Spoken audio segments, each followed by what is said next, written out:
ભ્રમ વ્યાપક હોય તે મૂર્તિમાન કેમ કહેવાય? સ્વામિનારાયણ હરે સંવત 1882 પોષવદી સપ્તમીને દિવસ સ્વામી શ્રી સહજાનંદી મહારાજ શ્રી વડતાલ મધ્યે શ્રી લક્ષ્મીનારાયણના દરબારમાં લીમડાના વૃક્ષની તરે પાઠ ઉપર ગાદી તક્યા નખાઈને વિરાજમાન હતા ને અંગને વિશે સર્વ શ્વેત વસ્ત્ર ધારણ કર્યા હતા અને કંઠને વિશે શ્વેત પુષ્પના હાર પહેર્યા હતા અને હસ્તકમળે કહીને એક દાડમનું ફળ ઉછાળતા હતા અને પોતાના મુખારની આગળ મુનિ તથા દેશ દેશના હરિભક્તની સભા ભરાઈને બેઠી હતી અને શ્રીજી મહારાજને ઉપર સોનાને ઈંડાએ સહિત છત્ર વિરાજમાન હતું. એ શોભાને ધારતા થકા શ્રીજી મહારાજ વિરાજમાન હતા. તે સમયમાં ગામ ભાદરણના પાટીદાર ભગુભાઈ શ્રીજી મહારાજ પાસે આવ્યા હતા. તેણે પૂછ્યું છે, હે મહારાજ, આ સમાધિ તે કેમ થતી હશે? પછી શ્રીજી મહારાજ બોલ્યા છે, જીવોના કલ્યાણને અર્થે આ ભરતખંડમાં ભગવાન અવતાર ધરે છે. તે ભગવાન જ્યારે રાજા રૂપે હોય ત્યારે તો 39 લક્ષણે યુક્ત હોય અને દત્ત કપિલ જેવા સાધુ રૂપે હોય ત્યારે તો 30 લક્ષણે યુક્ત હોય. તે ભગવાનની મૂર્તિ દેખવામાં તો મનુષ્ય સરખી જ આવતી હોય, પણ એ અતિશય અલૌકિક મૂર્તિ છે. જેમ પૃથ્વીને છે સર્વે પથરા છે, તેમ ચમકપાણ પણ પથ્થરો છે, પણ ચમકપાણમાં સહેજે એવો ચમત્કાર રહ્યો છે જે ચમકના પર્વતને સમીપે વહાણ જાય ત્યારે તેના ખીલા ચમકના પાણા પાસે તણાઈ જાય છે. તેમ ભગવાનની જે મૂર્તિ રાજા રૂપે છે અને સાધુ રૂપે છે, તે મૂર્તિનું જ્યારે જે જીવ શ્રદ્ધાએ કંઈ દર્શન કરે છે તેના ઇન્દ્રિયો ભગવાન સામા તણાઈ જાય છે, ત્યારે સમાધિ થાય છે. જેમ શ્રી કૃષ્ણ ભગવાનનું દર્શન કરીને ગોકુળવાસી સર્વેને સમાધિ થઈ હતી અને ભગવાને તે સમાધિમાં પોતાનું ધામ દેખાડ્યું હતું. એવી રીતે જે સમયમાં ભગવાનના અવતાર હોય તે સમયમાં ભગવાનની મૂર્તિને વિશે એવો ચમત્કાર જરૂર હોય. તે જે શ્રદ્ધાયુક્ત ભગવાનના દર્શન કરે તેના ઇન્દ્રિયો સર્વે ભગવાન સામા તણાઈ જાય અને તત્કાળ સમાધિ થાય. અને કોઈક સમયમાં ભગવાનને ઘણા જીવને પોતાને સન્મુખ કરવા હોય ત્યારે તો અભક્ત જીવ હોય અથવા પશુ હોય તેને પણ ભગવાનને જોઈને સમાધિ થઈ જાય છે. તો ભગવાનના ભક્તને થાય એમાં શું આશ્ચર્ય છે? પછી મુક્તાન સ્વામીએ પૂછ્યું છે, ભ્રમ છે તે તો સર્વત્ર વ્યાપક છે એમ સર્વે કહે છે. તે જે વ્યાપક હોય તેને મૂર્તિમાન કેમ કહેવાય અને જે મૂર્તિમાન હોય તેને વ્યાપક કેમ કહેવાય? એ પ્રશ્ન છે. પછી શ્રીજી મહારાજ બોલ્યા છે, ભ્રમ તો એક દેશી છે પણ સર્વદેશી નથી, ને તે ભ્રમ તે શ્રી કૃષ્ણ ભગવાન છે તે એક દેશી થકા સર્વદેશી છે. જેમ કોઈક પુરુષે સૂર્યની ઉપાસના કરી હોય, પછી સૂર્ય તેને પોતાના સરખી દ્રષ્ટિ આપે ત્યારે તે પુરુષ જ્યાં સુધી સૂર્યની દ્રષ્ટિ પહોંચતી હોય ત્યાં સુધી દેખે. અને વળી જેમ સિદ્ધ દશાવાળો પુરુષ હોય તે હજારોને લાખો ગાઉ ઉપર કોઈક વાત કરતો હોય તેને જેમ પાસે વાર્તા કરીને સાંભળે તેમ સાંભળે, તેમજ લાખો ગાઉ ઉપર કાંઈક વસ્તુ પડી હોય તેને મનુષ્યના જેવડા હાથ હોય તેણે કંઈને પણ ઉપાડે. તેમ શ્રી કૃષ્ણ ભગવાન એક ઠેકાણે રહ્યા થકા પોતાની ઈચ્છાએ કહીને જ્યાં દર્શન દેવા હોય ત્યાં દર્શન આપે છે અને એક રૂપ થકા અનંત રૂપે ભાસે છે. અને સિદ્ધ હોય તેમાં પણ દૂરશ્રવણ દૂરદર્શનરૂપ ચમત્કાર હોય તો પરમેશ્વરમાં હોય તેમાં શું આશ્ચર્ય છે? અને ભગવાનને ગ્રંથમાં વ્યાપક કયા છે તે તો મૂર્તિમાન છે. તે જ પોતાની સામર્થ્ય કરીને એક ઠેકાણે રહ્યા થકા સર્વને દર્શન આપે છે એમ વ્યાપક કયા છે. પણ આકાશની પેઠે અરૂપ થકા વ્યાપક નથી. ભગવાન તો સદા મૂર્તિમાન જ છે. તે મૂર્તિમાન ભગવાન અક્ષરધામમાં રહ્યા થકા જ અનંત કોટી બ્રહ્માંડમાં ભાસે છે. ઇતિ વચનામૃતમ.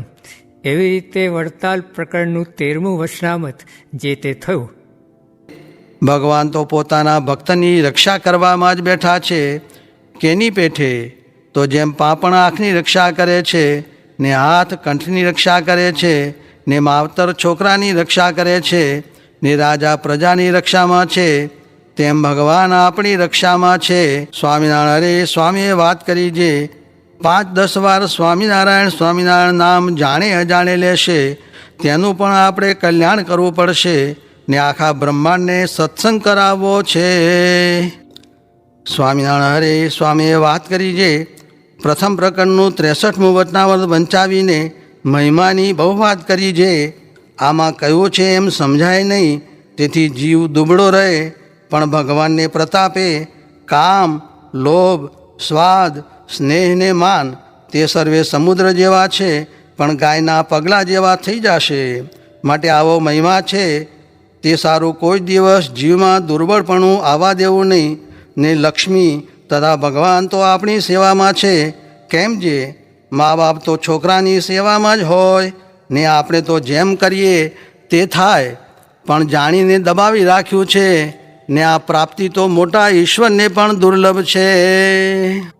સ્વામિનારાયણ હરે સ્વામીએ વાત કરી છે, મુક્તાનંદ સ્વામી જેવા મોટા સાધુ વાત કરે તો 2000 માણસની સભા બેઠી હોય તે સૌના સંકલ્પના ઉત્તર થતા જાય. એમ મહારાજના સાધુ તો જાણે ને વાત કરે. સ્વામિનારાયણ હરે સ્વામીએ વાત કરી છે. પછી હરિશંકરભાઈએ પૂછ્યું છે, પ્રગટ ભગવાન ને આ મૂળ સાધુ મળ્યા છે, તેથી પૂર્ણકામ માનવું કે વાસના ટળે તો માનવું?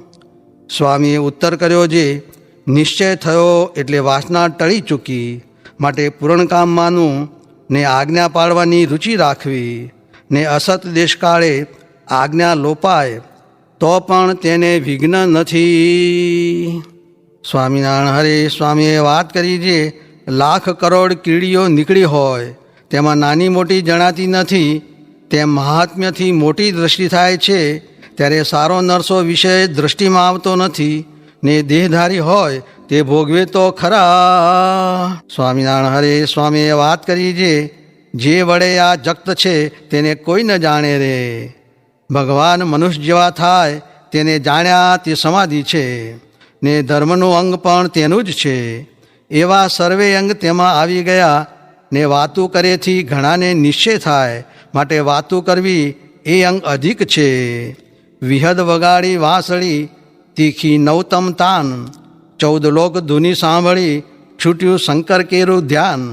એવી વાતું છે. ઉપાસનાને આજ્ઞા બેનું બળ રાખવું, ને આજ્ઞા પાળે નહીં તો દુઃખ આવે. દ્રઢ નિશ્ચય રાખવો જે પર્વત પરાયણ કોઈનો ફેરવ્યો ફરે નહીં. ને ઇન્દ્રને 5 બ્રહ્મ હત્યા હતી તે નિશ્ચયરૂપી મૂર્તિધારેથી ટળી ગઈ. ને એક એક વિષય ગિરનાર પર્વત જેવો છે તે ફરે નહીં. પણ નિશ્ચયનું તથા આશરાનું બળ રાખવું. જેમ ટોપીવાળે સુરંગો દારૂથી ફોડીને ડુંગરને તોડી નાખ્યો, તેમ પર્વત જેવા વિષયે તોડી નાખે છે. સ્વામિનારાયણ હરે સ્વામીએ વાત કરી છે, મહારાજે વરતાલમાં સર્વે હરિજન આગળ સભામાં કહ્યું છે, આ ચરણારવિંદની વૈરાટ પુરુષે 50 વર્ષ ને 1.5 પહોર દિવસ સુધી સ્તુતિ કરી, ત્યારે આ બ્રહ્માંડમાં પધાર્યા છે. એવી ઘણી વાતો કરી તે ત્યાંના હોય તે જાણે, પણ બીજા ન જાણે. સ્વામિનારાયણ હરે સ્વામીએ વાત કરી છે, પુરુષોત્તમપણું કહેવાનો કજ્યો પણ ઘણા વર્ષથી ચાલ્યો છે. તે પુરુષોત્તમ કહેવામાં કેટલી માણસને શંકા. ને બીજા પુરુષોત્તમના રૂવાળા જેવા પણ હોય નહીં, તેને પુરુષોત્તમ કહે છે. એમ સમજણ આવી તો ઘણી દુર્લભ છે. તેમ સાધુ પણ ન ઓળખાય. ને આવી વાતો વિના મોક્ષ ન થાય. ને આવી વાતો કરનારા પણ ક્યાં મળે? આ તો ઘરમાં દેવ ને પાદર તીર્થ, એનું મહાત્મ્ય જણાય નહીં, તેમ આ લોક પણ કહે છે. સ્વામિનારાયણ હરે સ્વામીએ વાત કરી છે, અનંત અપાર ધામરૂપ જે અક્ષર બ્રહ્મ, તેનું સમગ્ર સુખ ભેળું કરીએ તો પણ શ્રીહરિના એક રોમના સુખની બરોબર ન આવે. એવો દ્રઢ જ્ઞાની છે, તેને શ્રીહરિનું ધ્યાન થાય છે. ને આ લોક પરલોકને વિશે દુર્લભ તે શું છે? તો શ્રીહરિના સ્વરૂપનું જ્ઞાન, ઉપાસના, આશરો, વિશ્વાસ, અનુવૃત્તિ ને પ્રીતિ એ અચળ થાય એ જ દુર્લભ ને સારમાં સાર છે.